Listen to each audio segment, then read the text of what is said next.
Good day, guys, and welcome back to an episode of our Kart Class Podcast. Today we're going to be looking at the biggest setup mistakes at the track. Now, when it comes to changing the kart, I think the biggest mistake is we're just chasing other drivers' setups. So when it comes to a parent who might not have the same experience as some of the faster kids or the faster parents that are out there who have got 5 or 10 years experience under their belt, what we seem to be doing is chasing what they're doing rather than just concentrating on what you're doing in yourself. So whether it's, your kid's got a different driving style potentially, it could be different size, different weight, different posture in the kart. All these things come into play when it comes to setting up your go-kart. Now, it's a good idea to find your base setup when it comes to the kart. And that's going to be a setup that you take to any track that you go to. And what that allows us to do is it's got a starting point. Now, from there, depending on how your driver's driving on the circuit, depending on the conditions, we can tweak the kart. But when it comes to setup adjustments, it's not like 10 mil aside in the rear track, or it's dropping 3 or 4 psi, or it's changing seats, or changing axles too much. It's fine tuning. Where I see a lot of parents get unstuck is they might see that a kid's got, say for example, our front end setup is always at 2 mil negative camber. We've got a little bit of caster, maybe a little bit of toe out, just say 1 mil per side. And then we just hear some random person say, oh, you've got to run positive on this track. So now all of a sudden we've gone from 2 mil negative to 2 mil positive. Now that can work on some instances, but it also depends on your tyre life. Now, if you've been running the same set of tyres for, say, 100 to 200 laps, 2 mil negative camber, your tyres are going to start wearing the inside dots out a lot faster. Now, when old mate's told you that he's running 2 mil positive, and now you're trying to square or standardise up by 4 mil per side, it might not have the same effect as that particular driver because he's always been running that 2 mil positive. So when he started on his set of tyres and he's been practicing for the same amount of time, his tyres have worn differently. So from you to go from 2 mil negative to all of a sudden 2 mil positive, you might not see an effect, or you might actually have a bit of a negative effect because the tyre is going to take a little bit of time to wear in to try and suit that adjustment that you've made. But also when you're moving something that far from 2 mil negative to 2 mil positive as well, it's quite a large adjustment. So it's not so much a fine tuning, that's like a whole setup adjustment change. So just be careful about listening and who you're listening to and when you're making these adjustments as well. Like I was saying, when your tyres are getting a little bit older, you don't want the kart to feel perfect. If your tyres are like 200 laps old, you're not going to race on those very often, depending on club races, but for a major race, you're going to start on a new set of tyres. So what we find is that if people are dialing their kart setup in on practice days on old tyres, they tend to, have to add grip to make it feel a little bit better. And so what they're doing is they're trying to set up a kart around a tyre life that they're never going to race on. And now all of a sudden we're improving something that we don't need when we go to race. And once the kart feels pretty good on old tyres, now we get to race day and we bolt the new tyres on, a little bit of additional grip, and now all of a sudden the kart's bogging down or doesn't feel as good. And so instead of getting that, just say 0.2 or 0.3 tyre advantage from the more grip and that more cornering speed, now all of a sudden we've given that advantage away because we've been dialing in the kart around an old set of tyres. And I've been known to do this as well back when I was racing a lot, just, busting out guts during the week, trying to get the kart faster. But you can't always put new sets of tyres on. That's totally understandable. But what I'm saying is don't try and make too many setup adjustments once your tyre life is well beyond what you're going to race on. Now, if you're a parent that can't afford to put new set of tyres on, for most of the events, again, that's totally fine. You can make up setup adjustments on your tyre life that you think you're going to race on. So again, if your tyres are 200 laps old, and then in a month's time, you're going to race on a club day that's on a similar tyre level, that's okay if you've got your kart dialed in around that. Just try not to get too confused with tuning the kart around a tyre life that's never going to be there. Now, the other thing is when I was talking about different drivers, different driving styles, different posture, all these sorts of things, if I've got a driver that's quite short in the kart compared to a driver that's quite tall, it's going to be very hard to run the exact same setup. When I've got a taller driver, they tend to generate a little bit more grip. Their center of gravity is raised higher.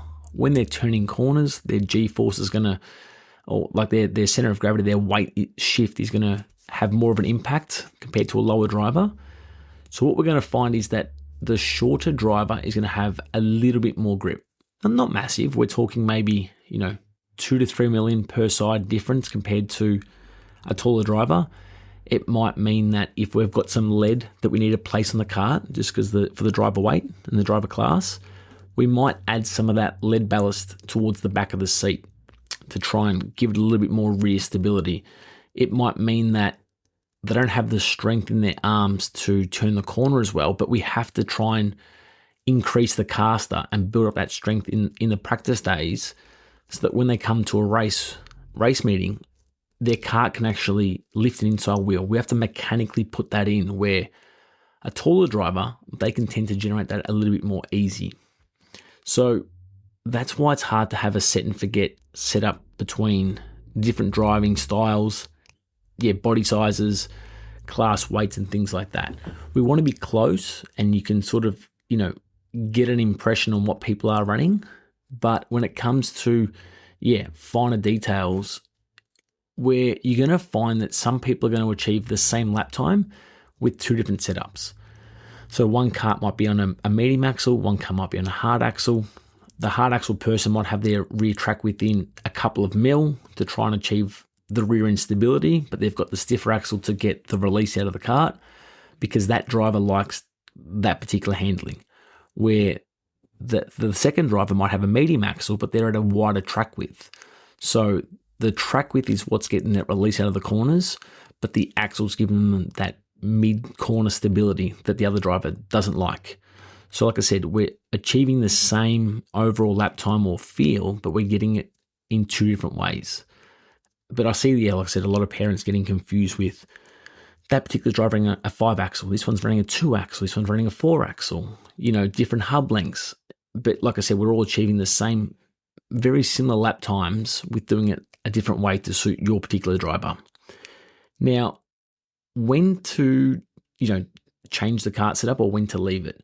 I would say that especially when you go into a new track and you don't know it, so try not to adjust the kart too much. Now, there's a couple of factors here. The drivers tend to get faster themselves with the same setup. They get used to the corners. They naturally go faster. Now, where parents can get unstuck is they're making setup adjustments as well as the kid improving on the track. And it leads them down a false path because as the driver's improving, no matter the setup adjustment or not, they're just going faster in the corners because they're more confident. Now we're starting to think that it was because of the setup adjustment. So as an example, you go on the track with your standard setup, you don't know the lines, so you're starting to slip and slide around the corners a little bit because you might be turning in too early, could be missing the apex, whatever it may be. Now all of a sudden the parent's gone and added some grip because, Dave Sera's gone and he's slipping and sliding around the track for the first time out there. But the second time we've had more of a chance to establish how to drive the track. Although we've got more grip in the car because our parents dialed it in, we're naturally just hitting the apex a little bit better. We're turning in later. We've gotten accelerated a little bit earlier. All of a sudden our time's gone faster and now we think that additional grip was actually the key factor for going faster. But now as our driver keeps on improving and the track keeps on improving with the rubber, now we're over gripped.